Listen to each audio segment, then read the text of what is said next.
So, a lot of people come to Canada without proper planning or basic knowledge about finances. That's why we are prone to making bad decisions. And in today's video, I'm going to tell you the mistakes that we made as new immigrants here in Canada. So, a little backstory. My husband came in 2011 and I came in late of 2012. And we found out that I was pregnant around early of 2013, which is in February. So, this leads to our first big mistake, and that is to get a brand new car. We really considered getting a brand new car because our doctor is an hour and like 18 minutes away from where we live, and we really need to go there like very frequently because of my pregnancy. And you know, we have winter here. Sometimes there will be bad weather conditions that if you don't have a really conditioned car, then you maybe end up in a ditch or something like that. So we really considered getting a brand new car, and so we did. We went to the dealership in Regina, and the next day we got our car. We drove off our car and we got it home the very next day. That's how it's easy to get a car in Canada, guys, as long as you can show them that you have the means to pay for that car. So fast forward a few months from getting that brand new car, we were so happy, we enjoyed that car. And when I had my baby, of course I had to stay home and take care of my baby, and luckily I got my EI, which is the employment insurance here in Canada, and usually you're gonna get around half or like a little bit more than half of your total pay when you were still working. So in my case, I was working full-time, and when I had my EI, I probably got like around 600 bi-weekly. So in total in a month, I'm getting around $1,600 for my employment insurance, and that was a good money for us because during that time we did not have financial difficulty at all.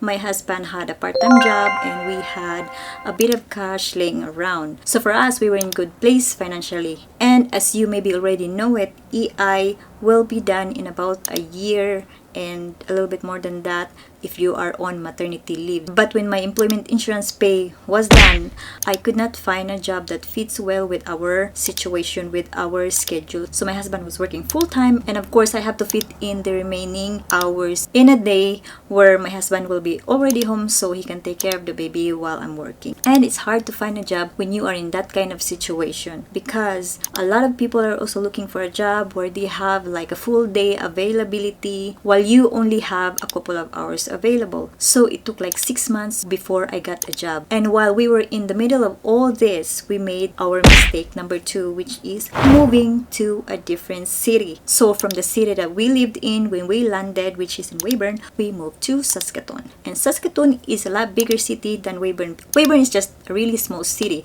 and Saskatoon has of course a lot of opportunities, but there are also a lot of competitions, and that's what happened to me. I couldn't find a job even though there are probably hundreds of job postings because you have a lot of competitors as well. And another thing about employment there is that since we moved, my husband had to find another job, and he was kind of jumping from job to job because we were looking for, you know, a higher pay salary. So because of all that, we got into financial difficulty, and that $500 car payment was a burden already. And on top of that, we were paying $1,300 per month on rent. We were living in like a condo style near university because during that time that's what's available for us, so we got that place to rent. And to add damage to the situation, we moved again. We moved back to Weyburn because we thought that moving to Saskatoon, being in Saskatoon, was not working for us financially, and so we moved back here in Weyburn. And what happened was during that time the economy was so down and we couldn't find a job again. But thankfully my husband was able to go back to where he worked before, but during that time we were already into debt, so it was already hard to catch up.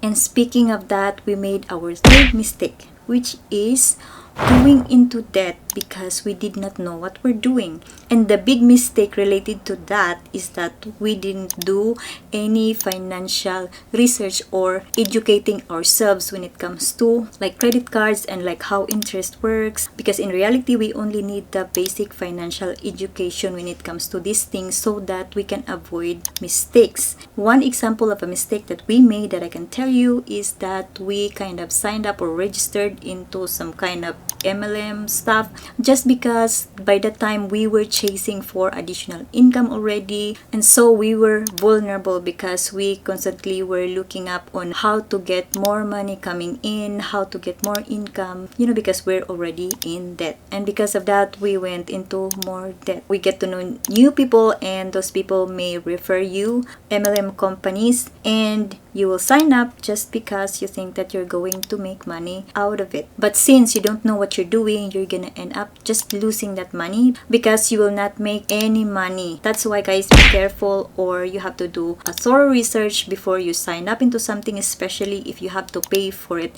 Like if you pay for a registration fee, or you have to spend something to get like products in return. Because even if you have the products on hand but you don't know how to sell it, you're gonna end up not making any money at all. So those are the 3 biggest mistakes that we did in Canada as a newcomer. But guys, I have a bonus for today. Another mistake that I can tell you that you should avoid is saying yes to every single thing. This is one of the lessons in my life that now I'm adhering, because I got into a big problem or an issue in my life just because I was so scared to say no to people. I'm prone to people pleasing, and that's what happened. Like, I don't say no. If someone will come to me for help, I go above and beyond for them, which got me into trouble eventually, especially financially. So guys, that's all for today. I hope you find this video valuable, and if you do, please like this video and don't forget to subscribe to get more contents like this. And I'll see you guys in my next one. Bye bye.